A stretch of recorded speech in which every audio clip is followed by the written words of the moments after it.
আমি অনেকে দেখেছি লাউর মধ্যে মাংস রান্না করতে, তাই আমিও ট্রাই করলাম। পুরো ভিডিওটা দেখুন। আমি এখানে প্রথমে মাংসটাকে একটু ভালো করে কষে নিচ্ছি। কড়াইতে তেল দিলাম, গরম মশলা ফোড়ন দিয়ে দিয়েছি, পেঁয়াজ আদা রসুন সব কিছুকে দিয়ে ভালো করে কষে নিচ্ছি। জিরে বাটা ধনে বাটা টমেটো কুচি দিলাম। এখানে একটা আমি মশলার পেস্ট তৈরি করে নিয়েছি, টক দই নিয়েছি, হলুদ গুঁড়ো লঙ্কার গুঁড়ো দিয়ে একটা পেস্ট তৈরি করে নিলাম। মশলাটা আমার ভাজা ভাজা হয়ে গেছে, তার উপর থেকে দিয়ে দিলাম পেস্টটা। এবার আমি মাংসটাকে দিয়ে ভালো মতো কষে নিয়েছি, দিয়ে দিলাম ভেজে রাখা আলু আর মাংসটাকে কষে নিয়েছি, দিয়ে দিলাম পরিমাণ মতো লবণ। এটাকে একটু কষে নেব। এদিকে লাউটা আমার পরিষ্কার করা হয়ে গেছে, দেখুন মাংসটাও কষানো হয়ে গেছে। মাংসটাকে লাউয়ের মধ্যে দিয়ে দিলাম।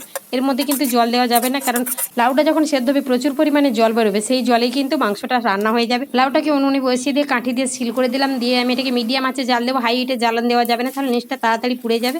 মাংসটা আমার খুব সুন্দর সেদ্ধ হয়ে গেছে, এটাকে নামিয়ে নিচ্ছি।